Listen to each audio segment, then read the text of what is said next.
Hey, it's another moist Saturday, guys, and I just want to show you quickly around the farm today of what 2 days of rain has created for us. Well, say 2 days of rain. We had about 2 hours yesterday and about an hour and a half today. It's still a light drizzle, but what I want to do is get out and show you where we're getting some runoff from the surrounding land areas.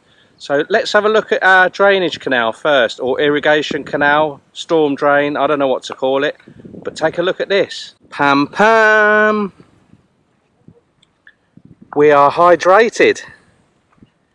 Fantastic. So we put this in late last year and we've just been waiting and waiting, really. It's been a long wait, that's for sure. But this has filled up, so over the course of 2 days, all the way up. It can still hold about another, I don't know, 10-12 inches I suppose, but it'll be dictated on when we let the water out next door. So let's have a walk round. I'm just coming up to the old quicksand pond where Toon and I caught all those wild fish last year, and this is where the elephant foot mushrooms really have taken hold very well.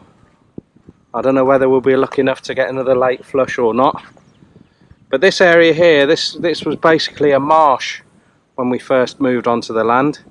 It would dry out obviously in the driest part of the year. Of course it went like bloody concrete as well this year. Excellent. There's no standing water on there. Before, that used to just turn into a, well, you couldn't walk through there, you'd be up to your knees in mud.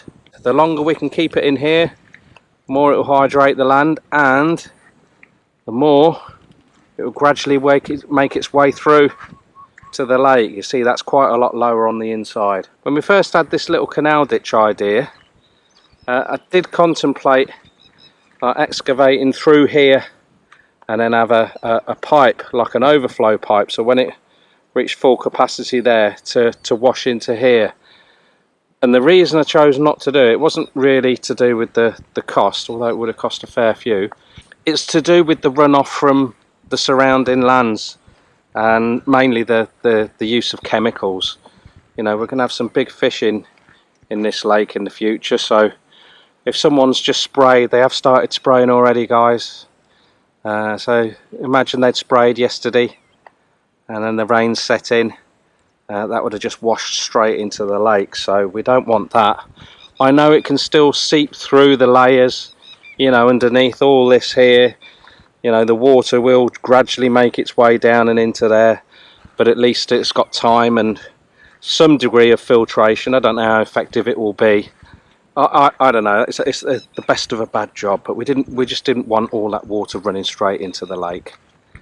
So we're coming up to where the old road used to come onto the island. Apologies, the video's a little bit bouncy and the audio might be a little bit crappy. It's like the old days, I suppose. I would normally be using my gimbal, but my woolly bit on my microphone broke off, so I can't use my external microphone. Plus it was only recording on one channel, so if you were watching some of our videos before, a couple of you guys kindly informed me that if they were using headphones they could only hear through one ear.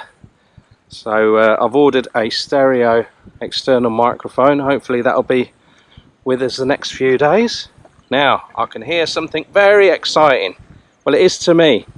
Let's get down here first and check out my flow. That is pushing through at quite an old rate of knots. So that's obviously feeding around that way. You can see some standing water over next door. Just quickly explain, on this farm here, it's higher at that point, and it's higher over on that point, and all round there, and it's coming this way, and this way, and this way here. And everyone around here always ploughs downfield, or downland rather. So as soon as they get big heavy rains, because it's exposed soil, you just get the topsoil and silt, sand, all being washed down to here and then gradually coming through here. And this is why you get a load of stones and bits and bobs left on the top of the soil after a big rain round here. So come and check this out. Now this pipe has always been here since we've been here. We didn't put it in, but this just used to flood the land, rot all the crops or wash away the crops that were planted in the middle of the land. As the land would reach full capacity of water, you would get this effect going into next door. So it just used to rush all the way along here. There's another pipe over there as well, and it used to run all the way along and straight over to next door. You really couldn't hold any water other than what the land wanted to hold all along here, and that's where we did the rice the first year. So of course not all of it's going up that way, some of it is going around this way, so I'll just show you around here. Mo is out with me, ain't you, Mo? Hey? She's doing well. She hasn't eaten any goats yet. Now I can hear a trickle, so that will be the water finding its way through the second pipe, which is set a little bit higher on the land. Now although there's quite a lot of water coming in here, it's pretty much stationary, so I think some of it's going that way and some of it's going that way, and the level's gradually coming up. So we'll have a walk round here. Or just so happy to see a big volume of water making its way onto the land. All this used to flood. We've got this ditch coming all the way around here now. What I'd like to do in the future, because we've got a fair few boulders going spare, is create little bridges now and again going across here. That will serve two purposes. One, it will help the goats get across, although the big ones can clear that no problem. The small ones struggle a little bit. Although they'll give it a go, they do end up in the drink sometimes. That's not good, getting your goats wet. So that it'll help that, but it'll increase the capacity of holding even more water. So if you imagine we raise a bridge there and just leave it a few inches shy of the height of the side there, then that'll hold up. And then as soon as it reaches that point, then it will flow over there. So again, if we can just stagger them all the way along, it'd be brilliant, because the land's still dropping. You can see here the difference, the height of the water. There's the lake. There. The water's come up about a foot in the last 2 days. It did start to drop again a little bit about a week ago, because although we thought, oh, this is it, the rains are here, for about, I don't know, 10-14 days we didn't get a single drop, and it went really hot again. Although everywhere looked nice and green, the soil was drying out again. We only need a week of this really, and this will be full. I was in there yesterday strimming away. I've been clearing Booby Island, which I talked about in my Passion for Pasture video. I've cleared all this here, all around that tree's done, and then I've started over the back as well. It's looking really good now. Go on, Mo. This is another good bit where we get the mushrooms. I need to get in and trim this sort of weed down, this grass, and these weeds here. The goats don't have them at all. Well, they don't eat those weeds at all. They will have this grass if it's new growth. This bit is probably the lowest point of all our land. And this is where we did the rice, up to that mound there, and just shy of that mound there. This was all our rice, and it stretched out there. So it can only take another 3 or 4 inches of rain there. Now the water is pushing through quite hard here, and I haven't come and had a look before I did the video, so I am predicting that it's reached such a height that it's going through to next door, in which case I'd like to hold the water back another 3 or 4 inches and try and raise this up as high as we can get it without flooding the pasture. Otherwise I can't let the goats on there. If it's going through to next door, their pond will be full. It was almost full before this rain. Well, there's the pond next door, and that's not full yet, so maybe it's not quite there. It isn't going through to next door yet. That's good. That's really good. Previously I have got in there and created a slightly built up area, so the water's still got to come up about 4 or 5 inches there, which will be perfect for around there. Excellent. When we did the rice, we brought this right up here, and we brought the level of the water up to the same height as the road. We filled it up as much as we could for a few days, and then we released the water, and then we sowed the rice. I'd like to do something similar but not quite so high. But that's excellent. So this is still coming up higher and higher. The good thing now is, because of the amount of rain we've had yesterday and today, all the farmland around here is totally saturated. So their farms can't hold any more water. So every time there's a sudden downpour, there's an immediate runoff and we get it all. You could see how much water was coming through. And remember, none of it has left our land yet. It's just filling up and filling up. The Mekong giant catfish will be happy in the fence pond. Not long now, I'll be dropping a worm in the old glory hole over there. Oh, just seen a fish come up on a point there. Yeah, there's fish coming up down there. They're actually rummaging around, I think, in the roots of the grass that started to grow when we were having the lake expanded.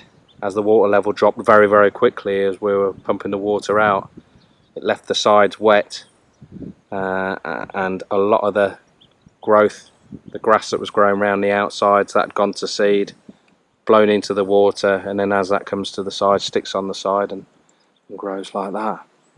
So there's plenty of bits and bobs for them to eat. Good for the shrimp to hide in there and the baby fish.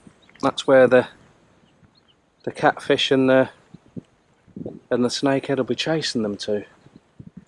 That's why if you were fishing for them at night, you would use little bamboo sticks stuck all the way around the lake, dangling a little frog or a worm on the end. No float or anything, just have it slightly touching the water, and then they'll come up and grab it and get snared.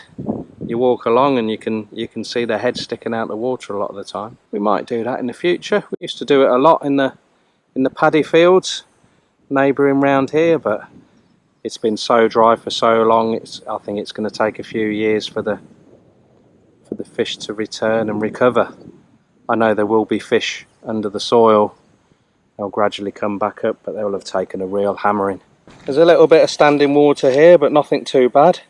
It's just gradually making its way into there, and it's just so good with the soil being covered now. You're not getting mud stuck all over you. You can actually walk on the farmland now.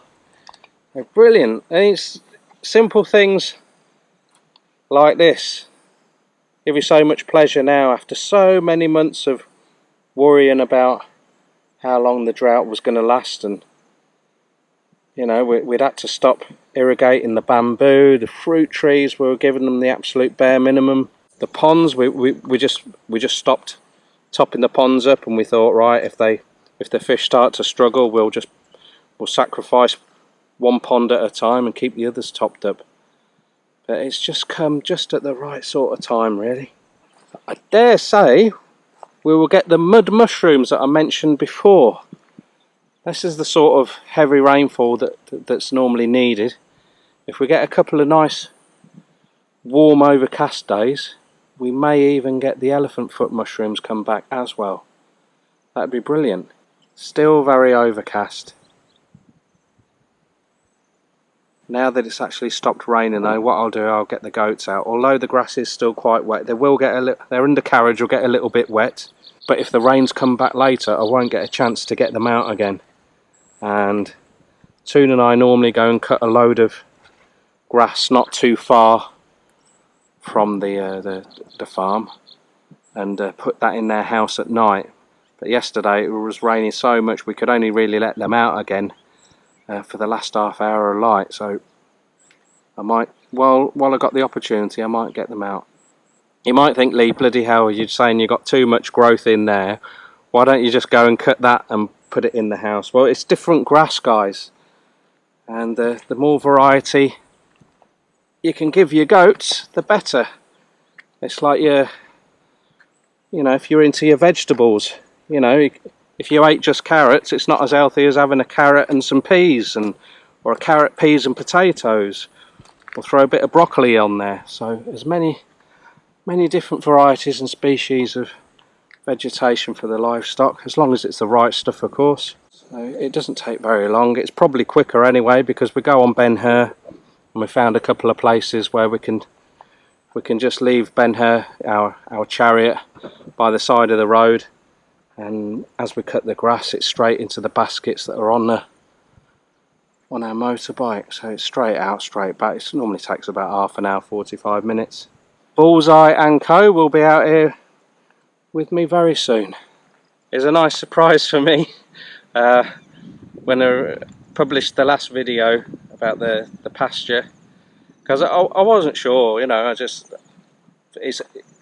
It's quite difficult sometimes to know how a video will be received, because some people might just say, oh, he's in a field talking about cutting grass, you know. But because most of you have followed us for quite some time now, you can see how terrible this land was, and all the things that we were doing wrong at the start. And we're still doing a few things wrong, I know that. There's certain things that we can still improve on. Yeah, I think a lot of you are sharing our enthusiasm, and you can see as well, although it's not the same through the camera, but you can see the progress and you can see the land changing, and it's just such a massive buzz for us. Well, it certainly is for me. It's no disrespect to Toon, it's not so much for Toon, because she's crazy about the goats, but this is part of the goats, really. She lets me have my moments with my biochar and the manure and all that sort of thing, and trimming and land management. That's my sort of area. She's more hands-on with the animals and taking care of them. What I've really noticed that's different in myself though is, once you start spending more and more time actually with your feet on the land, not so much a tractor. I love using the tractor. I know I've got a fetish going with that. But when you're actually walking on the land, you see so much, and you notice the changes. You become so connected with it, and it's infectious. It's like, to me, it is really addictive. And as things start to change and improve, you become even more hooked. It's crazy. And when the alarm goes off in the morning, I'm already awake. You know, I'm just like, I'm going to get the coffee on. Sometimes I'll get up before the alarm goes off and piss Toon off, because she's got to turn it off. So, you know, I'm buzzing for the start of each day. Yeah, I'm knackered by the end of the day, but each morning I'm revitalised. When I go to bed at night, although I am knackered, I'm already thinking, right, tomorrow I'm doing it. I'll start off with this, and then I'm going to do this and do that. It doesn't feel like a chore at all. It's I could do with 4 hands on a new back and some new knees, but apart from that, it's just brilliant, guys. And for those of you that have been here before, and you know, some of you say you want to come back again, you won't believe the difference. As I say, it's hard when I look back and do the editing through the computer. It's just not the same. When you come back here, you'll probably be gobsmacked, thinking, my God, it's a different farm. I can still hear my little waterfalls going. This will keep going for another hour or so, I imagine. I see there's still water quite high up there. That's all coming down. What's happening as well, behind last line of eucalyptus, there's cassava there up the hill. Again, they've ploughed it this way, so all the water is coming straight onto where our first line of eucalyptus are. I mean, I don't, how many hundreds of gallons must be coming onto the land and not leaving the land. It's mind-boggling. Can't wait to fish Macro Man Point. Oh, he's due back. He said he might pop down today, not just for a howdy-doody. We've got a job for him, and we're going to keep it as a bit of a surprise. It's probably only going to be a day most, but it's something. Well, it should be a cracking video, and we'll do it from start to finish. But he's got to come down and have a chat with us first, just to say whether it's possible or not. So that's something to look forward to, all you Macro Man fans out there. If it was before you joined our channel and started watching our videos, I'll put a link at the end screen to his fantastic skills of loading his excavator onto his truck. Look at that though, it's little wonder soil is being depleted the world over, isn't it, with so-called modern agriculture. And I know I keep knocking it, but there's just one example of it. You know, that's a mixture of topsoil, silt and sand, and what's going to be left behind when that washes through a farm? It's just stone, isn't it? Stone and subsoil. There's very, very few nutrients in there. Other people's loss are our gain, but it's still quite sad, although I'm very, very happy to get all this water. It's not nice to see other farms being just, well, say slowly eroded, but I don't know, it looks quite quick to me. That's a fair old bit of water, and it's not even bloody raining.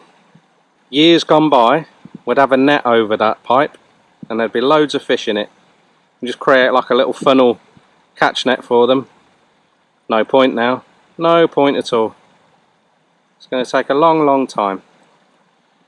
The way it normally gets kick-started is people's ponds, fish ponds, get flooded, and the fish, you know, that they've stocked it with or that have naturally found their way in there, they get out and then they populate these paddy fields.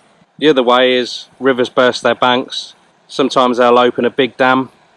That's a hell of a sight when you start getting bloody proper sized fish coming through your farm, but that happens once in a blue moon. Whether it'll return again, I'm sure it will, but when it will be, who knows? Who knows?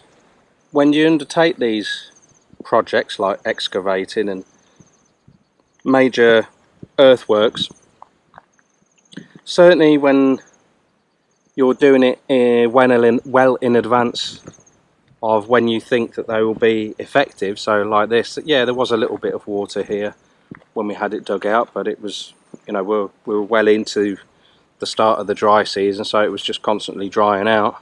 Sometimes you do think, well, I don't think negatively about it, because I had conviction in it. I thought, well, this is a pretty good idea, it makes sense, we can see where the water's standing for many months of the year. But I think some people, not so much on YouTube, but people that drive past, they're just thinking, what the hell are those two up to? What a waste of money.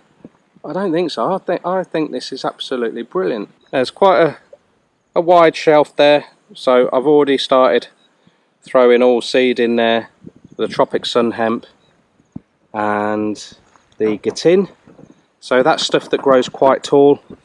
Sometimes the goats go along there, but again, thinking for the future, it's easy to go along with the bike on the outside and just hack this stuff down, and then that can be taken and fed actually in the goat house or outside the goat house when the weather's bad. We'll have a covered area there. So we haven't thrown it everywhere, just places where we can easily crop it. Brilliant. Oh, now I've come back this way, I can just see a tiny couple of little puddles there. This is the sandiest area on our farm. We called this the quicksand pond up here when we've had the first dig of the lake, the outside of the lake. The initial macro man, he nearly had his digger engulfed. He was beeping his horn and we come running out, and he was going down fast. But luckily there was an old tree round here, and he grabbed that with his bucket and he popped it under, he managed to get it underneath one of his tracks just to stop him sinking, and then with a fair bit of manoeuvring around and pushing down with the bucket, he managed to get himself out.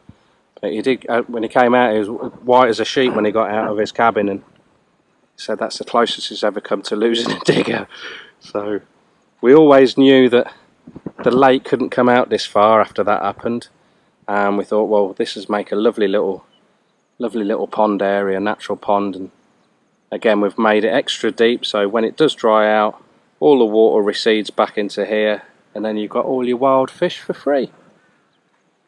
Someone just going past after checking on their cassava, make sure it hasn't got washed away. And there, you can just see her on the road. It's Mrs. Crabtree just waving to me.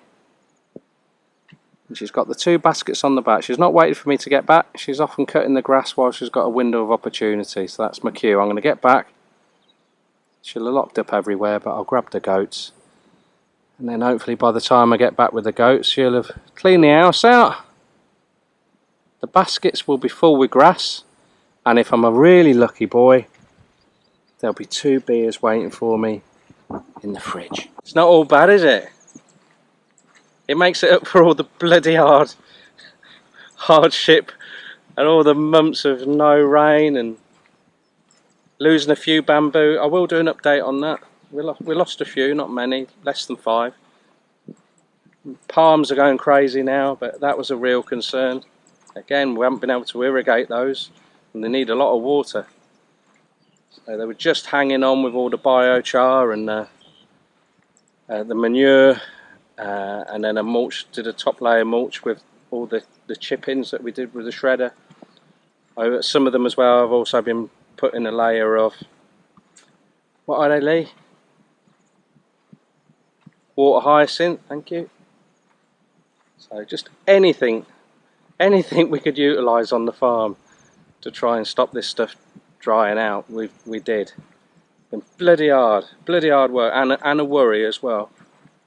But I think we winged it. I think we got away with it. Next year the soil will be so much better. I think it's really onwards and upwards now. Imagine when these palms get really big, it's going to create a beautiful canopy. I might even have a go at growing some coffee and some cocoa, the old chocolate plants as well. They like a bit of semi-shade. Bamboo, loads of new growth in there. As I say, I'll do a separate update of that. I haven't done that for ages. Mostly because I was bloody embarrassed of it. Now it's growing well, I'll show you. Thank you for those of you that give us little tips and tricks and advice. Some of the advice is crap, but just joffing. Not much of it is crap. It's difficult sometimes, you know, because we might get some very, very good advice that may work on 99% of the farms. But until you come here and you look at this stuff, you know, we know what machinery we've got or got access to, and we know what we're up against. So something that may seem like sense to someone else, until you actually come here and have a look at the lay of the land and what's actually on it, there's a lot of things that just are not possible for us here. But we do the best we can, don't we? Right, let's get the goats out. And please, no remarks about the Man City game. They were on the lash till 3 o'clock in the morning, so, you know, we'll let them off, eh? Ta-da!